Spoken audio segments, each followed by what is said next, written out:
No one touched the frame, not the assistant, not the deputy, not even the mayor. The portrait of distinguished public service had been hanging outside the mayor's office for over 20 years, but this morning, there was something on the glass. A smear, dark red, small but not missed. Someone had bled, and no one asked why. They just walked past it, pretended the light hit wrong, pretended they didn't see. Until 8:14 a.m. when the cleaning lady, gray sweater, slow gait, name tag 2 faded to read. Stopped and looked up. She didn't ask, she didn't call anyone. She just raised one gloved hand and started to wipe it clean. Thank you for being here. Some stains aren't accidents. Some hands clean what others leave behind and never say a word. If this story lingers with you, tell us why in the comments. And if you'd like to keep walking with Elijah Boone, we'd be honored to have you. Now let's take a closer look at what really happened. The Halloway City Hall hadn't changed in decades. Same cracked tile floors, same coffee smell from the same leaky machine, same echo that trailed behind your footsteps like regret. Elijah Boone stepped inside just after 9 a.m. wearing his usual brown coat. He didn't look around. Didn't need to. He'd been here once, 30 years ago. Back when it was just brick, wind, and an old war memorial out front that nobody read anymore. He approached the front desk. The young clerk barely looked up. "Can I help you?" Elijah placed a small envelope on the counter. "Need a DD-214 copy. Said to come in person."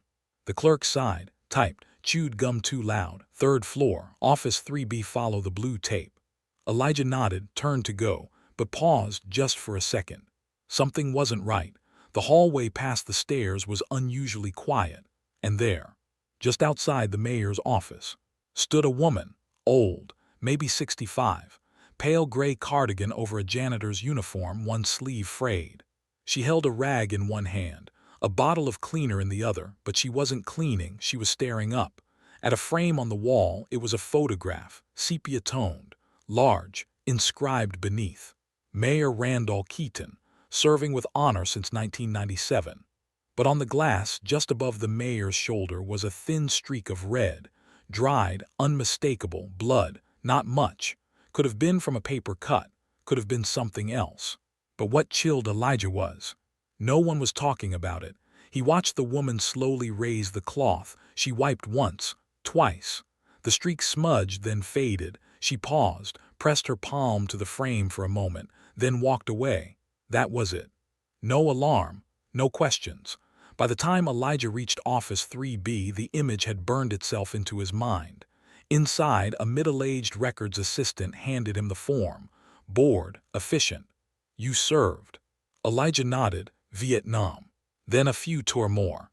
She didn't ask what branch, didn't thank him, just stamped the paper. "Can take up to a week. You'll get a call." He left the office, walked back down the hall, stopped where the photo had been. It was gone. The wall was blank. No frame, no plaque, no blood. Only a faint discoloration where it once hung, like it had never been there. Elijah looked down the hall. The woman in gray was pushing a mop toward the elevator. Slow, steady. She didn't look back, didn't say a word, but she paused for half a second. Right in front of a camera mounted to the ceiling. She turned her mop sideways, covered the lens, then kept walking. Elijah knew that movement. It was the kind of thing you only do if you've spent a lifetime seeing what others miss and learning when not to speak too soon. He didn't say anything. Not yet. But he knew this. He hadn't come to City Hall for a document. He'd come for her.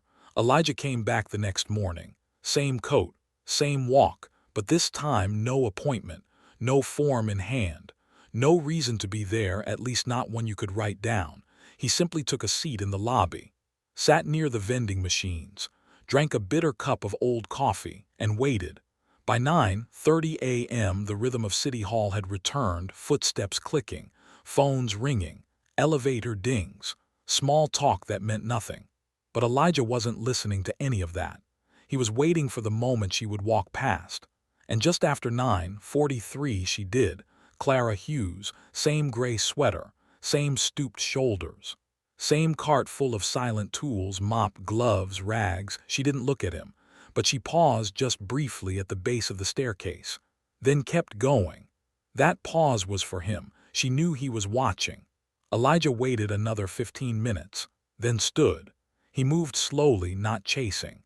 He simply followed the same direction she'd gone, around the corner, past the closed doors of Office 2C and 2E. Then he stopped, because the door to Office 2F was cracked open, and inside, Clara was facing the window, mop propped beside her, a single chair turned toward the glass. She wasn't cleaning, she was reading. On her lap was a folder, brown, unmarked. One Elijah recognized instantly, military-grade file stock. She flipped a page, sighed softly. Then, without turning, she said, "You ever seen a man's signature forged after he died?" Elijah stepped into the doorway. "Once." Clara didn't look at him. "They forged his name on the release, made it look like he signed out of the building on Friday." She turned the page. "But I saw his shoes still under the desk on Saturday." Elijah nodded. "What happened Sunday?" Clara closed the folder. "Emergency cleaning call. They said the mayor's office had a pipe burst. Asked me to come in, just me." Pause. "When I got there, the door was open. The window was cracked. And there was blood, just a little under the rug." Elijah stepped fully inside. "What did you do?" Clara's jaw tightened. "I cleaned it because that's what I do." She turned. "But I didn't touch the glass, I left that." Elijah stepped closer. "The photo." Clara nodded. "I wanted someone to see it, to ask." Elijah sat in the corner chair. "Why not tell someone?" She raised her eyes. "Tell who?" "The mayor's secretary who told me to shut my mouth. The building manager who said the cameras were off that night. The officer who took my statement but never wrote anything down." Elijah didn't answer. She didn't expect him to. "I'm nobody," Clara said. "Been here 33 years. Cleaned up after 7 mayors, 4 scandals, 2 affairs, and 1 overdose." Pause. "But this was the first time I knew the name of the person who bled." She stood, put the folder back in her cart, covered it with a towel. "Elijah Boone, right?" He nodded. She finally looked him in the eyes. "Why are you here?" He answered softly, "Because you didn't just wipe blood, you left a question behind, and I don't walk past questions like that." She held his gaze for a moment, then whispered, "They're going to make me disappear." Elijah leaned back. "Only if you let them." She laughed dry, like paper rubbed together. "No, only if I disappear before they need me again." Footsteps echoed outside, sharp, fast. Clara closed the cart. "Elijah, you should go." The footsteps grew louder. A voice called, "Ms. Hughes, the mayor's ready for the floor review." Clara opened the door, smiled softly. "I'm on my way." Elijah stood behind her, said nothing, but as she walked away, he picked up the small towel that had covered the folder, folded it gently, and carried it in his coat, because in a place full of voices, the only one worth listening to was the woman who said the least. Clara Hughes stood outside Office 4D. She cleaned this hallway for over 3 decades. But today was the first time someone asked her to enter that door. She wasn't stupid. This wasn't about the floors. Madeline Price waited inside. Mayor Keaton's senior aide, immaculately dressed, always wore gloves even indoors, never raised her voice, because she never needed to. When Madeline spoke, things disappeared. "Ms. Hughes," she said with a polite smile, "come in, please, sit." Clara stepped in, didn't sit. Madeline gestured to the chair again. Clara replied flat, "I've been on my feet 40 years, I'll stand." Madeline nodded, as if amused. "Word travels quickly in buildings like this," she began. "And lately, your name is in more conversations than I'd like." Clara said nothing. Madeline continued, "You've always been reliable, consistent, discreet." She folded her hands. "So why now? Why stir shadows that were already quiet?" Clara stared. "You asking why I didn't ignore the blood?" Madeline blinked slowly. "I'm asking why you think it was your place to notice." Clara clenched her jaw. Madeline stood, walked slowly toward a file cabinet, opened a drawer. "You know how many jobs like yours disappear every year?" She pulled out a manila envelope. "Do you know how many references we can give that sound like compliments? But close every other door forever." She placed the envelope on the desk. Loyalty is quiet, it doesn't leave stains. Clara looked down at her hands. Wrinkled, calloused, burned once by bleach. She raised her eyes. I've cleaned this building for 33 years. Madeline nodded. And I've managed it for 13, which means we both know what dirt really looks like. Silence. Then Clara asked, was it an accident? Madeline tilted her head. Pardon. The boy, the one whose shoes I found under the desk, was it an accident or something you cleaned up afterward? Madeline didn't flinch, didn't smile, didn't answer. She simply said, if you write anything, if you speak to anyone, you won't just lose your job, you'll lose your name. Clara exhaled, soft, even. I already did. She turned, opened the door, paused, then looked back. I may be old, but I'm not invisible. And then she left, without taking the envelope. Downstairs, Elijah Boone waited in the basement hallway. No cameras, no desk staff, just cleaning carts and shadows. He leaned against the vending machine. Clara turned the corner and saw him. They didn't speak at first. Then she handed him a key, simple, rusty. This unlocks the supply closet beside the mayor's office. Elijah took it. What's in there? She smiled, but only with her eyes. Nothing. Pause, but it hears everything. She walked away, not limping, not hurrying, just moving forward. Elijah looked down at the key, then toward the stairwell. Because what was coming wasn't politics, it was cleanup, and he'd seen this kind before. The key turned with a click. The closet next to the mayor's office hadn't been used in years, at least not for anything official. The lock was rusted. The door groaned open. Dust spilled into Elijah's nostrils as he stepped inside. It was dark. A single bulb swung gently from the ceiling, casting crooked shadows across metal shelves. Buckets, bleach, old mops turned to straw. But behind the cleaning supplies, half buried under a faded city flag, was what he was looking for, the wall panel. Elijah crouched, ran his hand along the back corner.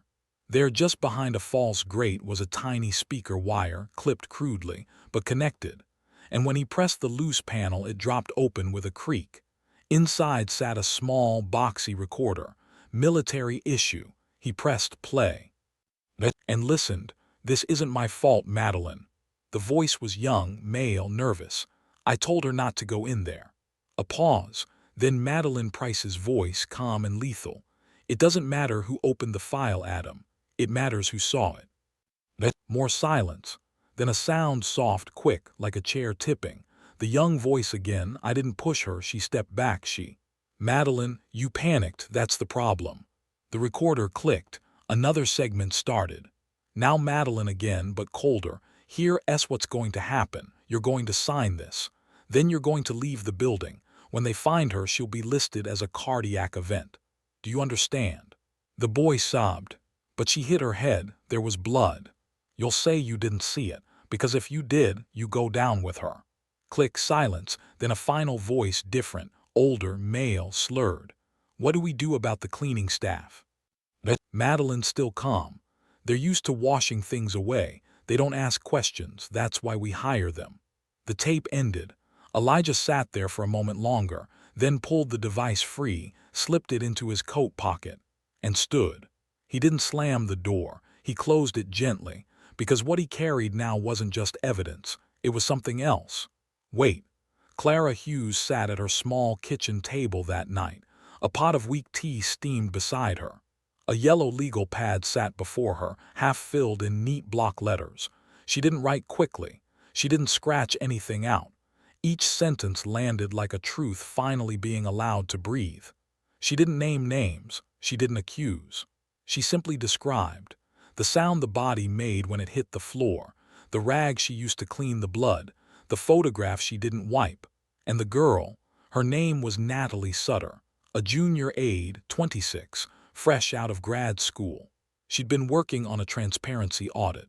Clara remembered her smile, said she brought her own coffee in a mason jar every morning, said thank you more than any staffer ever had.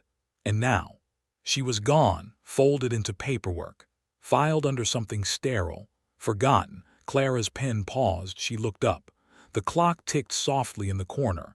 Then she wrote one last sentence. She didn't deserve to be cleaned away.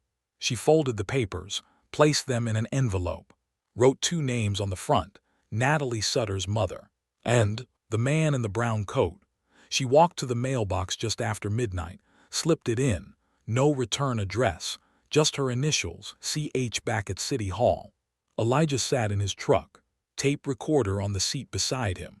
Window cracked, eyes on the darkened windows above, and for the first time in a long time, he wasn't waiting for trouble. He was waiting for the right moment to let the silence speak.